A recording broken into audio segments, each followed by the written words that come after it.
What's going on, guys? I hope y'all are doing well. I'm a little sick right now, so I hope you guys can hear me well. I'm still going to get through this video no matter what, so it doesn't matter. But in this video, I'm going to be explaining exactly what I plan on doing and doubling down on in 2026 to scale my agency to 100K a month.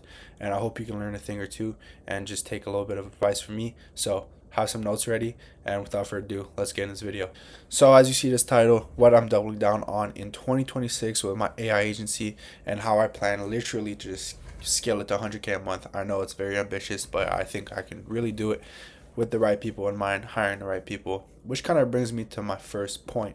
So my first task and what I want to double down on, and that's just hiring and aggressively hiring commission based roles. So what I mean by that, there can be, wherever you're at in the stage of your business, this is very fucking helpful. So even if you're, making multi-million dollars a fucking month, it doesn't matter. You're still paying for what you get. So what I mean by this, let's say you have zero appointments, you have no clients, you have no money to put into ads or just pay someone to do whatever. So what you can do is go on Facebook, go into a cold caller community. There's a whole bunch of groups just based off cold calling itself. Put a post up there saying you're looking for cold callers. Put in your up to 5K a month, high ticket sales, whatever it is. Put it, create it, post it, and what that's gonna do is gonna get you a few people. Obviously, not all the people that are applying and that are gonna reach out to you are the right people. Make sure they have the right sources, experience, and stuff like that. So all right, I'm going in too much into bullshit. Pretty much, if you have low sales, hire more cold callers. Either pay them by their appointment, or if they're cool like that, you can just pay them if you get to close them. If they're your friends or something like that, you can definitely work out a deal like that. So that's if you have no clients, no nothing. Now if you already having, if you have a good amount of sales and you're taking care of all your sales, and you're like, fuck, like, sales is cool, getting money is cool, but I could be doing so many other things, positive things, like micro tasks that, another point later on, but that are actually, pushing your business out there. So if you're being stuck and you have so many fucking sales calls a day, hire a closer. They only get paid if they close a deal. And with the closers, is the number one thing to do is to fucking make sure they have good background and have experience, because you don't want to waste all these appointments that you worked hard for, you paid a lot of money for, to just go on the water with a shitty closer. So make sure, when you interview a closer, that tell them to come in with some fucking videos, some sales call recordings, some tape to review and see like what type of person he is and stuff like that. So yeah, number two would be, or like number three would be appointment setters. Appointment setters really help just to, I don't really use them that much, but they help to frame the call and just to confirm and how increase the show up rate for sure. So that's definitely something I'm looking into. But my number one thing this year heading into 2026 would be increase my closers and increase my cold callers. So that's for number one. Number two is invest in mentors and courses. 2025, especially at the end, courses has such a bad stigma around them, especially because anybody can create one. Realistically, it doesn't, you don't need to be rich to create one. You don't need to be successful to create one. You can kind of just like, rent a couple Lambos, rent a B&B in Miami for a couple days, and juice the content out of that, and then sell a course.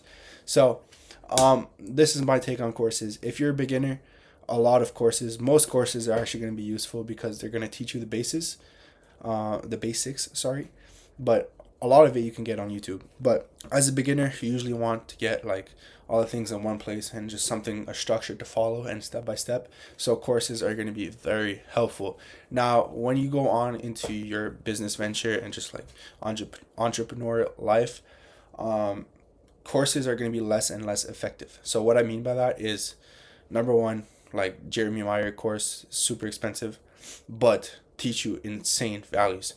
And what I mean by less effective is that, most of the things you already know. You need really specific advice to like grow as a person. So when you get bigger into business and you learn more things and you know more, already have the base, it's going to be harder to find a good course, but still very useful, because the second I get enough money, I'm getting a Jeremy Myers course. So Yeah.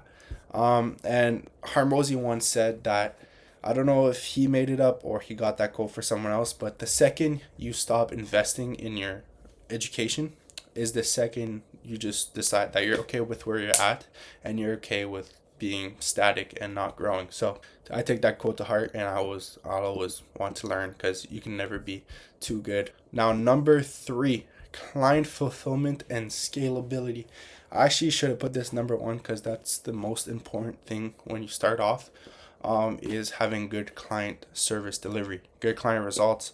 If you can get your number one client insane results, or not necessarily insane, but results that make sense and make the investment seem like, wow, this actually it's worth it, and it's not as big of a deal since I am getting this money back, and it's actually a smart move. So if you can make people think like that, then you're gonna get your second, your third, your fourth, your fifth, your sixth clients super fast. Because blue collar guys, they don't give a fuck about emotional sales. Like, yes, you need to have somewhat of a background in sales and, like, somewhat of a backbone as well. But all they want is fucking proof. There's, how many times at the beginning that I had no proof, and that was the only thing missing to make the sale. And I missed out on tens of hundreds of thousands just because I had no proof. So the second you get proof, milk the fuck out of that content. Use it for ads, for what I care. Like, just use it for everything you want. Your funnel, your landing page, like your pre-call, your VSL, like your video ad, testimonials in a sales call, whatever it is. You're gonna use it. You're gonna have to use it. I recommend using it, and it's gonna get you a whole bunch of more fucking trust that you wouldn't have if you didn't have that testimonial. Now, scalability, what I mean by that is being able to keep that same service delivery quality, but being able to scale it. So putting in systems with my team members. So I seen this guy, his if Stan was rich, he has a health insurance or life insurance agency, and what he said, one of the quotes, it was like, it's not a quote, but he said that my goal is to teach another person how to do, and then is to teach that person how to teach what to do. So if you're able to master that art of teaching the person what to do and then teaching how to teach what to do, then I think you're insane, because there's only one of you. But if you can make as many replicas as you can of yourself, then I think you're in a winning. Obviously, if you have good traits, but I think you're in a winning position. Now, last one, maintenance versus micro tasks. The other day, I was watching a video, Pierre's video. That's pretty much just Brezkale's best friend and right hand and just business partner. He takes care of all the systems. Brez takes care of the branding and like the top funnel and stuff like that. But he said that for your goal, you should break down. All right, so first off, you should have your goal posted every fucking where on your phone, like on a backboard. I have mine right there. Can't see it, but I have mine there, and pretty much your goal is going to be break down in two. So to get to that goal, you want to set yourself micro tasks that you have to do each and every day to slowly, but surely get there and increase, decrease, that gap each and every day. And then there's another task, which is maintenance task, and that just keeps your business afloat. The task that, like the maintenance task, for example, just answering clients' emails or whatever it is, like just bullshit like that doesn't actually grow your business but just keeps it steady and keeps it functioning. You want to, as soon as you can and as soon as you can afford it, actually, you want to delegate those types of tasks.